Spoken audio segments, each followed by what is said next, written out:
Hoje não está escrito o 10º mandamento na nossa jornada para melhor entender os mandamentos de Deus. Eu espero que você fique conosco. O Está Escrito começa agora.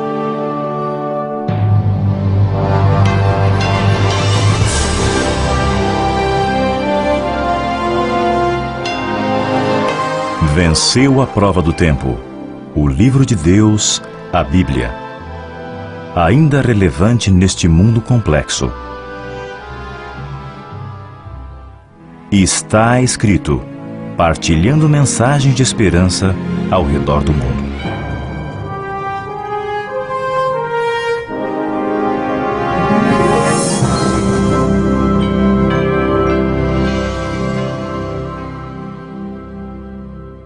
Bem-vindos a mais um programa do Está Escrito. A nossa jornada aos 10 mandamentos, que iniciou há um tempo atrás, está chegando ao final hoje, a nós estudarmos o 10º mandamento.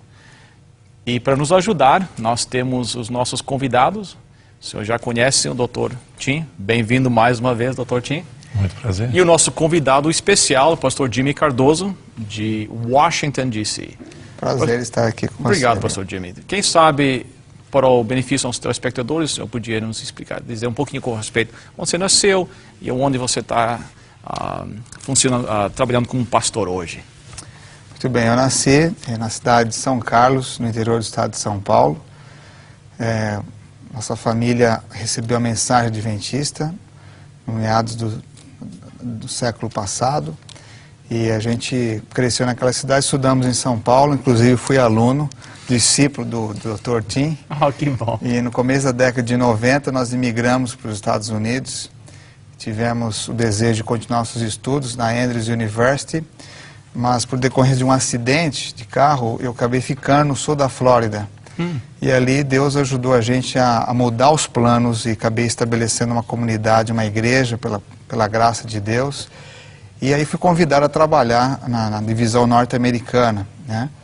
E atualmente estou há um ano na cidade de Washington, D.C., sendo pastor da igreja Capital Brazilian Temple, que é uma igreja de imigrantes, e também já tem a segunda geração de pessoas, né, que nasceram aqui na América, e estamos assim podendo servir a Deus, edificando uma comunidade, preparando espiritualmente essa comunidade para a volta de Jesus. Que bênção, que bom. Tem aquele ditado, né, Deus escreve direito por linhas tortas, né, então um acidente que veio meio não esperado, né, que Deus conseguiu usar a sua vida para erguer uma igreja lá em Fort Lauderdale e agora trabalhando lá em Washington. Que bênção. Deus nos deu muitos privilégios em tudo isso, né? Eu pude participar na plantação de cerca de 20 congregações ao redor dos Estados Unidos, de uma maneira direta ou indireta. E por conseguinte, Deus também permitiu a gente estudar e esse próximo ano a gente conclui o doutorado em ministério, que era um sonho inicial, e Deus, no decorrer do tempo, permitiu que a gente... mas acima de tudo, a gente vê a mão de Deus guiando, né? A minha família, sou casado com a Ruth Cardoso, temos 4 filhos, e esperamos que a nossa família continue sendo sempre unida para servir melhor o Senhor e as pessoas. Que tal, doutor? O aluno até que... Sabe que o Dr. George Knight, que foi meu orientador de tese, ele dizia que o bom professor é aquele que faz com que seus alunos o superem, né? Bem, nós estamos hoje estudando o 10º mandamento, Êxodo 20, verso 17, não cobiçarás a casa do teu próximo, não cobiçarás a mulher do teu próximo, nem o seu servo, nem a sua serva, nem o seu boi, nem o seu jumento, nem coisa alguma que pertence ao teu próximo. Quem sabe seria bom começar com uma definição, quem sabe, de o que é cobiçar. O que é cobiça? Porque, para ser sincero, às vezes meu vizinho compra um carro novo e eu olho e vejo, oh, que carro bonito. Eu gostaria de ter um carro novo assim, mas eu não tenho condições. Será que isso é cobiçar? Veja, eu creio que esse texto, ou seja, o 10º mandamento, está muito próximo do que é mencionado no verso 15, não furtarás. Furtarás é mais uma ação que alguém comete. Mas aqui o mandamento é aprofundado no sentido de a própria atitude que poderia levar a furtar é condenada. Não quer dizer necessariamente que a pessoa tenha a intenção de furtar, mas toda vez que a pessoa deseja algo que não lhe pertence. Eu creio que o ideal na vida de poder crescer e atingir outras, vamos supor, outros patamares, como você mesmo mencionou aqui, o seu desejo de continuar estudando é muito bom. Você desejava isso enquanto você ainda não tinha. Então, eu creio que o mandamento não tolhe o idealismo na vida. Eu creio que nós devemos nos autossuperar e procurar sempre melhorar mais. Agora, a dificuldade é quando eu começo a ter inveja daquilo que não me pertence e eu não tenho condições de alcançar. Uma coisa é o que eu posso alcançar e aquilo que eu não posso. É lógico que existe uma diferença entre você admirar algo, que pode ser até o carro do seu vizinho, ou até a carreira de alguém, e você desejar aquilo para si, no lugar do outro. Ou seja, de todos os 10 mandamentos, o 10º mandamento é o que trabalha com o seu interior, com o seu coração. Certo. É no sentido de você desejar, de querer tomar posse, de administrar dentro do seu coração, ou arquitetar dentro do seu coração, uma maneira de conseguir o que o outro tem.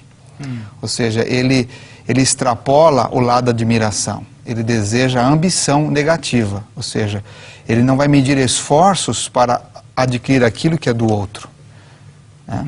Então a cobiça, vamos dizer, é a raiz de todos os pecados, em certo sentido. Porque ela aloja no seu coração, o pressuposto dela é o desejo ambicioso, errado, relacionado com as coisas ou com as pessoas.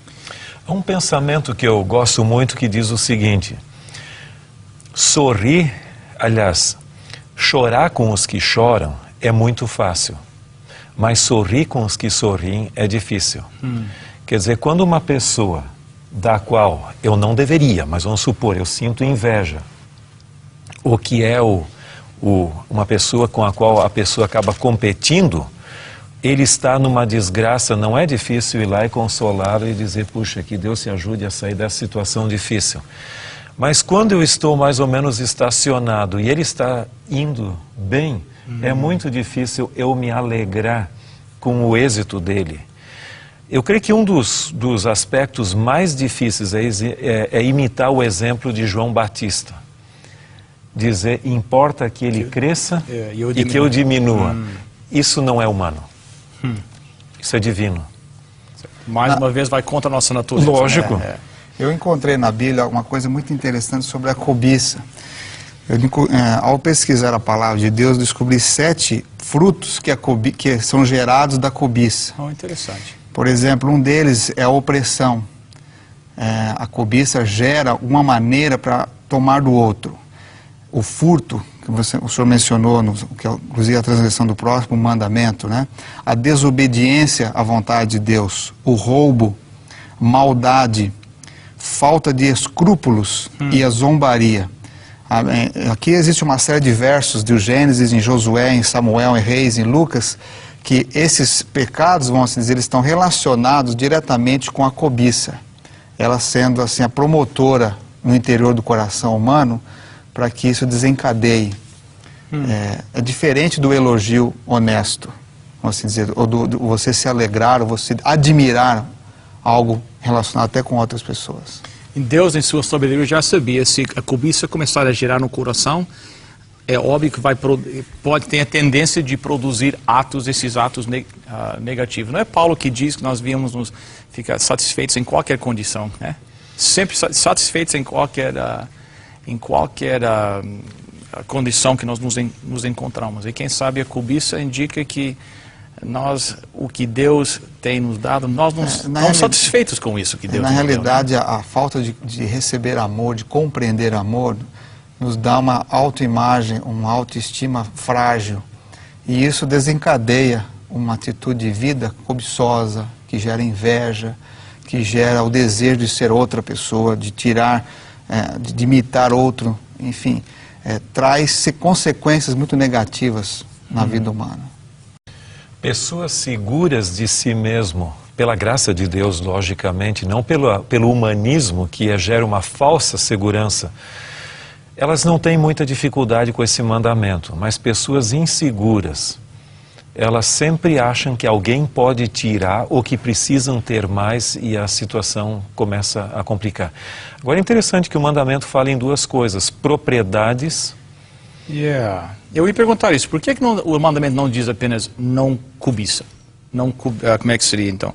Não cobiçarás. Por que tem que designar a casa, a mulher, o servo, o boi, o jumento e depois no final qualquer coisa? Por que tem que separar, dar essas classificações de cobiça? Os mandamentos foram sempre enunciados de uma forma a atingir exatamente a nós em nossa realidade. Ao povo de Israel naquela época, na realidade em que eles viviam, e a nós, na nossa realidade. Talvez nós não tenhamos aqui servos, porque em certo sentido eles viviam numa sociedade onde a escravidão existia, mas nós temos pessoas que estão sob nossa autoridade de alguma forma, pode ser em casa os filhos, pode ser os funcionários da empresa na qual eu coordeno. Então ele tem uma aplicabilidade universal, não é simplesmente para aquela época, mas nós temos duas grandes classificações, propriedades, imóveis ou bens em si, e pessoas também que estão sobre a nossa jurisdição, que são atingidos ali. Sem dúvida. Inclusive, há um comparativo interessante, tanto o quarto mandamento quanto o 10º, Deus faz menção a essas sete coisas, né? Ele faz menção, primeiramente, à casa do próximo, não cobiçar, nem a mulher do próximo. Ou seja, quando a gente começa a olhar para o outro e desejar o que o outro tem, invejar a vida do outro, nós estamos dando um passo extremamente perigoso, porque todos os outros mandamentos estão relacionados no 10º, nesse aspecto, porque isso arquitetado no coração humano. Veja quando Jesus disse lá no Sermão do Monte sobre a transgressão dos mandamentos, os antigos interpretavam somente ao pé da letra da lei. Exato. Ele diz assim, mas se os teus olhos cobiçar, se o teu coração desejar o mal, ali já está o adultério, ali já está o roubo, ali já está o assassinato. Então por quê? Porque já o próximo 10º mandamento já nos dizia isso aqui. Ele envolve desde a família, a casa do indivíduo, até as coisas da pessoa. Então, assim como o sábado tem 7 áreas que ele fala, nem tu, nem teu filho, nem tua filha, nem teu servo, nem tua serva, nem teu animal, nem teu estrangeiro. Mesma coisa no 10º. Nem o teu próximo, nem a mulher, nem o servo, nem a serva, nem o boi, nem o jumento, nem coisa alguma do próximo. Ou seja, nem o gado, aquilo que é o seu trabalho, nem aquilo que mantém o trabalho, que era o jumento, que era o instrumento para arar a terra. Ou seja, o mandamento ele é totalmente abrangente. Deus quer preservar a vida. E para preservar a vida é preciso que o nosso coração esteja bem guiado, bem direcionado por Ele. Porque se cobiçar, se isso gerar no coração, não seria tão difícil matar para conseguir, roubar para conseguir, mentir, entendeu? Então, todos esses outros mandamentos podem gerar dessa condição do coração, né? E a obsessão pode chegar a um ponto de eu acabar transgredindo o primeiro mandamento, no sentido, não terás outros deuses diante de mim. A minha obsessão por conseguir as coisas pode acabar ocupando o lugar de Deus. E muitas pessoas hoje estão vendendo a sua alma pela busca de bens e coisas. A nossa sociedade capitalista se caracteriza por uma coisa: gera as pseudo-necessidades e supre as necessidades, e aí tenta convencer você de que você não vai ser feliz enquanto você não tiver estas coisas ali. E quantas coisas dentro de casa nós temos que são secundárias, lógico, que não precisaria ter, mas porque a vizinha tem, o vizinho tem ali, outra pessoa, então eu também tenho que ter, eu não posso ficar para trás. É interessante que no paradigma anterior, quem dizia o que deveria ser comprado dentro de casa é os pais. Mas a geração web, como se chama hoje, quem dita os paradigmas são os filhos. Então eles dizem, pai, nós temos que comprar um novo computador, temos que comprar um novo carro. E se o pai consente, a poucos minutos ele diz, olha, eu já fiz uma cotação, há tantas opções que tem, a melhor compra é aquela ali. Você sempre quer ter o que os outros têm. Então, aquilo que para nós parece não ser cobiça, a própria sociedade capitalista na qual nós vivemos, ela promove isso. E as propagandas são mais ou menos isso. O outro tem, ou consequentemente você também tem que ter, ainda que não tenha condições.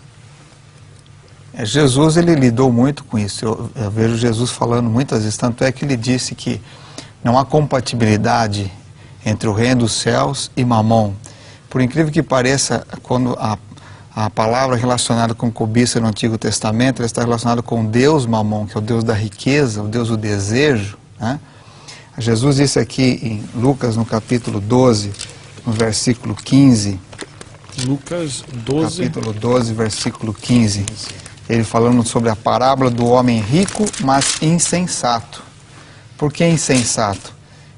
Ele diz assim, capítulo 12 de São Lucas, versículo 15. Acautelai-vos e guardai-vos da avareza, ou cobiça, em outras versões. A vida de um homem não consiste na abundância dos bens que ele possui. Então, o Jesus, ele tocou um pouco nesse assunto da cobiça, o desejo da alma de satisfação, de só buscar para si, que gera daí o egoísmo e outras coisas mais, né? Inclusive, quando você lê o estudo dos profetas do Antigo Testamento, você vê que a raiz da decadência econômica de várias nações, inclusive de Israel, esteve montada na cobiça. Os próprios profetas, por exemplo, Jeremias, no capítulo 6, verso 13, ele fala exatamente da situação social que Israel vivia, onde as pessoas só desejavam para si, cobiçando do próximo e arquitetando maneiras de conseguir, enfim, a decadência de muitas nações e até a nossa decadência econômica hoje, vitimada principalmente a partir de setembro do ano passado, nada mais é do que cobiça. Ao desejo pelo lucro fácil, imediato e sem limites. Interessante, né? Israel queria um rei também, né? As outras nações têm reis. Por que nós? Entendeu? Nós queremos um rei também. E a nossa sociedade a nossa cultura pegou essa e está explorando isso. E tudo quanto nós vemos. Mais um exemplo aqui na Bíblia onde a sociedade entra em conflito com a vida cristã. Jesus diz completamente o oposto, né, do que nossa sociedade nos ensina. Bom, você tocou num ponto incrível, a tensão entre a cultura e o evangelho. Normalmente o evangelho, ele é anticultura. Você vai ver que no Antigo Testamento, no Novo Testamento, que a cultura é chamada de mundo, ou seja, os valores antagônicos ao evangelho. Há elementos da cultura, logicamente, que nós podemos aceitar. Você não precisa viver com a pessoa da Idade Média hoje, no século XXI. Agora, nós temos dois modelos, praticamente, e um deles prevalece sobre o outro.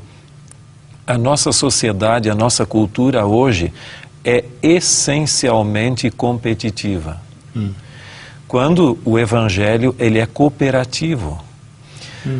Agora, é lógico, se você tolhe o idealismo de uma pessoa, ela se anula praticamente. A grande questão é como manter o idealismo de uma pessoa e, ao mesmo tempo, ela desenvolver um espírito cooperativo, onde eu posso me alegrar com o êxito dos outros e não apenas com o meu.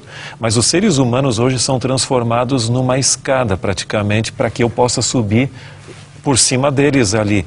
E nesse caso, se eu me comparo com os outros, e eu creio que há uma comparação sadia, na qual eu posso ver, eles estão se saindo bem, eu posso estimulá-los a também sair melhor, ou eu posso então inclusive tentar me superar em alguma coisa que eu não conheço o meu potencial. Mas a tendência natural, quando eu me comparo com os outros, de duas uma, ou eu fico frustrado porque eu estou aquém dos demais, ou eu me torno orgulhoso porque estou acima dos outros. E nenhuma dessas condições é boa, né? Pois é, e nós temos que chegar mais ou menos como o apóstolo Paulo, pela graça de Deus eu sou o que sou. compreender o que nós somos, né, o propósito de Deus para a nossa vida e nos aceitarmos, aqui em Tiago, no capítulo 4, Deus fala algo muito interessante sobre a cobiça, que leva o nosso interior está em guerra, está com ausência de paz. Tiago capítulo 4, no versículo 1 ao versículo 3, convida-nos a submeter-nos a Deus, que é o segredo para a gente ser vitorioso contra a cobiça, né? Ele fala: de onde vêm as guerras e contendas entre vós? Não vêm dos prazeres que nos vossos membros guerreiam? Cobiçais, mas nada tendes. Matais e invejais, mas não podeis obter o que desejais. Combateis e guerreais, nada tendes porque não pedis. Pedis e não recebeis porque pedis mal para o guardardes, o gastardes em vossos prazeres. Então, a cobiça, em certo sentido, ela também interfere até na nossa própria oração, porque deixa a nossa própria oração se torna, vamos assim dizer, egoísta, pensando somente em nossas próprias ambições. Porque a maneira como a gente escolheu viver, a cobiça. Isso traz guerra, contendas, a comparação, aquilo que o Dr. Tim mencionou, o desejo de ter que o outro, de ser melhor que o outro, essa comparação, ela tem trazido muitas pessoas ao nível da depressão e outras situações crônicas na sociedade. Será que tem algum significado em Deus colocar esse mandamento no final? Que quem sabe, para mim, quem sabe ocuparia o lugar do quinto. Por exemplo, se nós lidássemos no quinto mandamento com a condição do coração, então, depois não matarás, não, entendeu? Parece que tira uma ordem mais lógica para mim. Por que será que tem algum significado em Deus encerrar os 10 mandamentos com cobiça? Ou será que...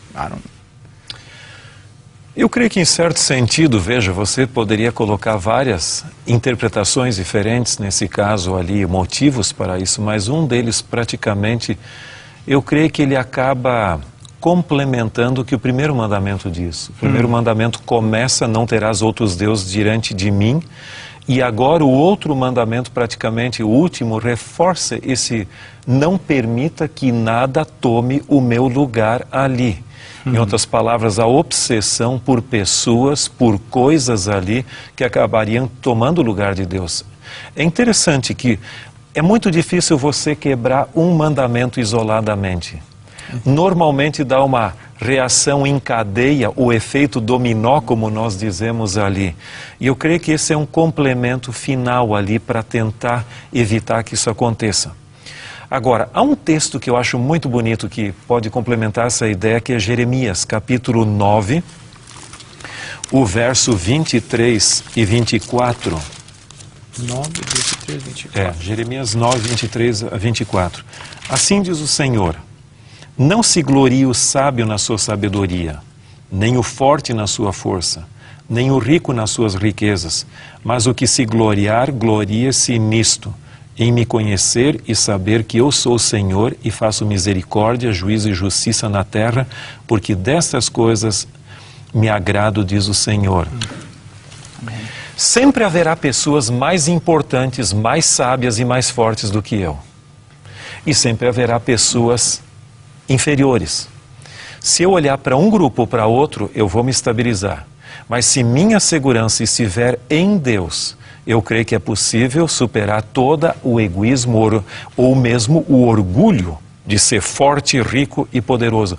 Todos nós nos gloriamos, mas eu acho que nós deveríamos mais ou menos seguir o caminho de Johann Sebastian Bach, considerado por muitos como o maior de todos os músicos e compositores, que em algumas de suas partituras ele colocava S.O. e alguma coisa, Soli Dei Gloria, né? Glória somente a Deus. Em quem eu me glorio? Em mim mesmo? Nos outros? Ou me frustro com os outros ainda? Não, a glória está em Deus e ali está o meu referencial e meu estabilizador.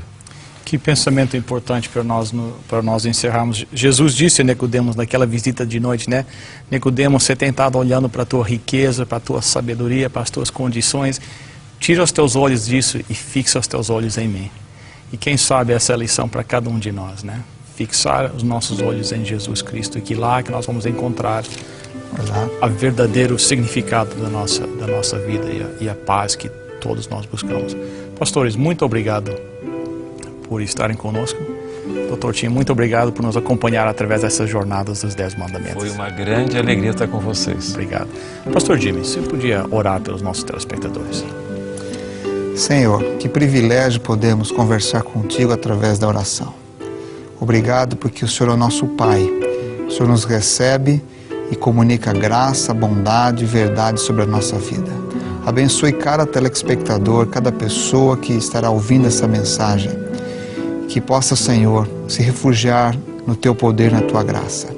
Jesus é o nosso libertador e por isso Ele nos convida agora a andar em novidade de vida, ao receber a Sua lei no coração. Venha, Senhor, com Teu poder libertar cada um de nós, para viver com alegria os Teus preceitos. Tire de nosso coração o poder da inveja, da cobiça ou do ciúme. E coloque em nós, ó Pai, o amor, a verdade, a fé, a esperança. Que a Tua bênção, a Tua graça e Teu amor seja com todas as pessoas, em nome de Jesus. Amém. Amém.